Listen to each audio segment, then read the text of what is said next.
Gente, eu vou contar um segredo pra vocês. Na verdade, uma curiosidade muito bizarra e muito aleatória. Toda vez que eu imagino o Gabriel Garcia Marques na minha cabeça, me vem a cara do Marcos Paulo. Eu não sei porquê, eu não faço a menor ideia. Eu já cansei de ver foto do Gabriel Garcia Marques, porém penso num livro dele, pam, Marcos Paulo. Oi gente, tudo bem? Eu sou a Ana Lu e eu li 100 Anos de Solidão, do Gabriel Garcia Marques. Esse é um daqueles livros que parece que a gente já sabe que eles existem desde que a gente se conhece por gente e que eu ia enrolando porque eu morria de medo.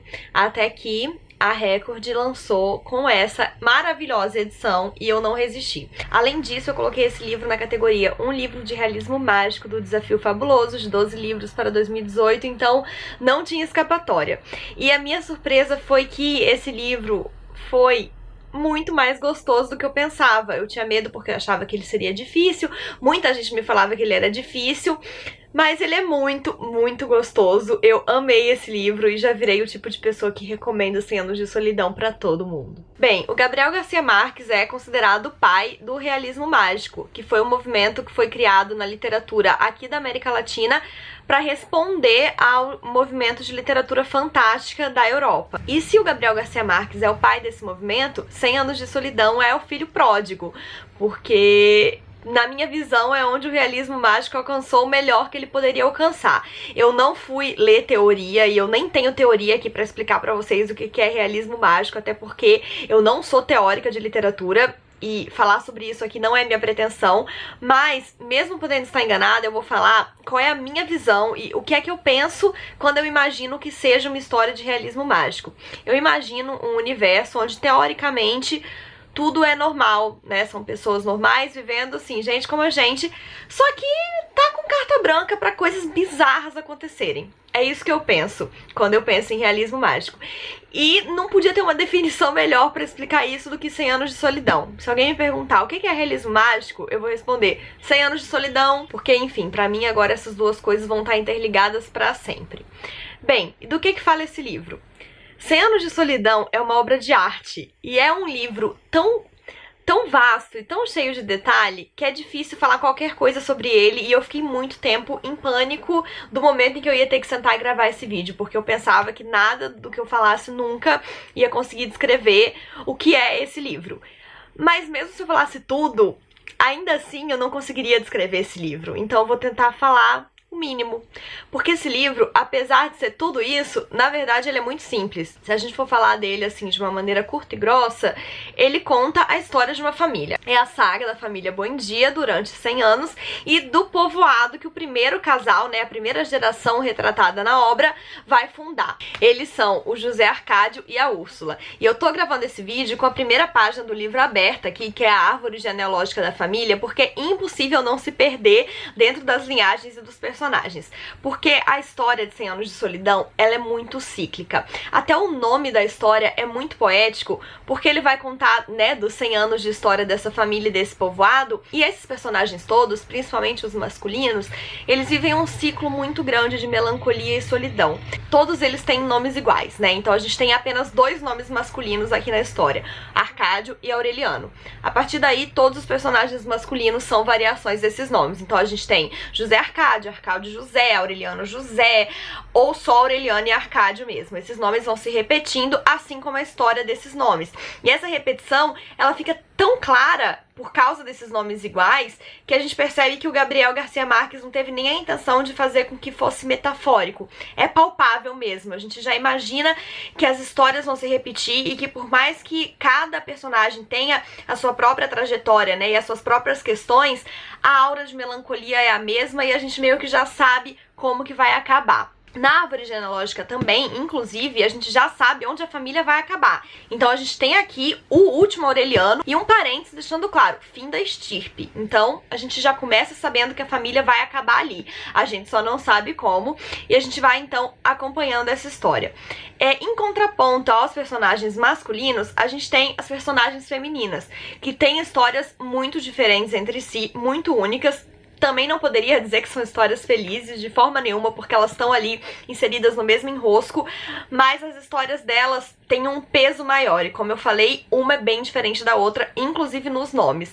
As histórias femininas que mais me marcaram nesse livro foram a da Memé, ou Renata Remédios, da Fernanda Del Caprio e da Santa Sofia de La Piedade, que são mulheres muito diferentes, com história muito diferentes e que vão viver situações aí bastante particulares. A Fernanda, inclusive, pra mim é uma das maiores vilãs da literatura. Eu peguei um ranço dessa mulher quando eu tava lendo e ao mesmo tempo achei que ela foi magistralmente construída.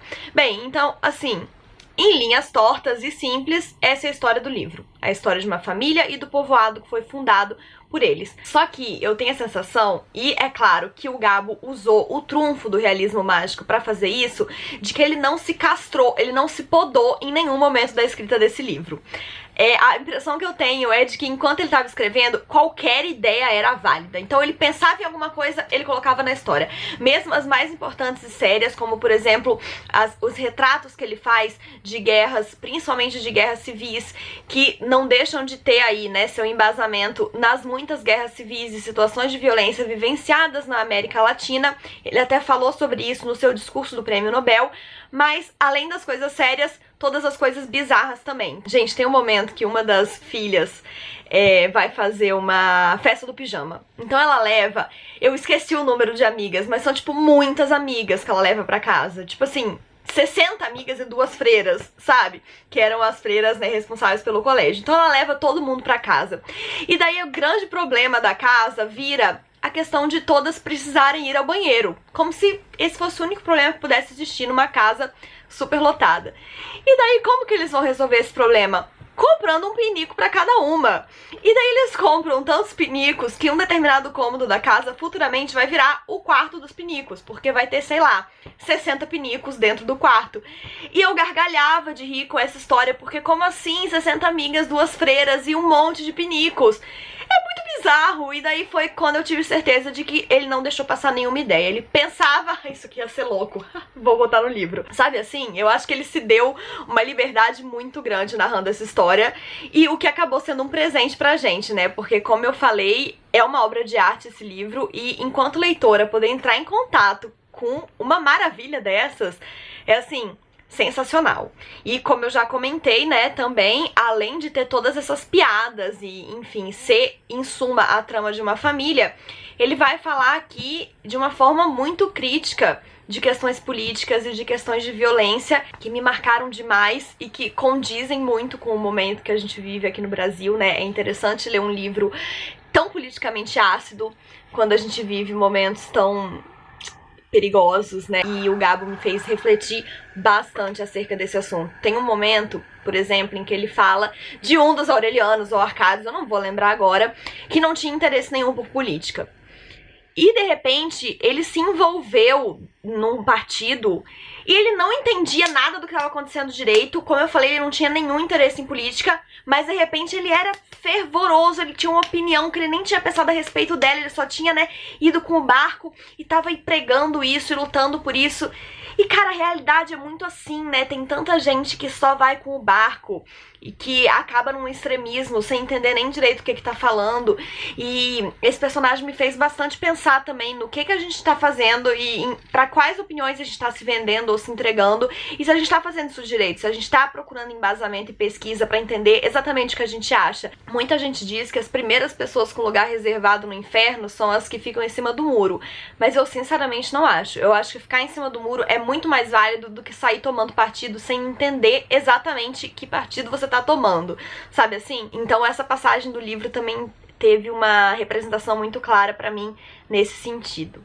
Além disso, né, a narrativa é muito piadista, o clima é muito divertido. Tem um momento da narrativa que eu acho muito engraçada, por exemplo, em que nascem um Aureliano e um Arcádio gêmeos. E a narrativa comenta, assim, que se bobear eles tiveram seus nomes trocados porque o Aureliano tava com características dos Arcádios e o Arcádio com características dos Aurelianos.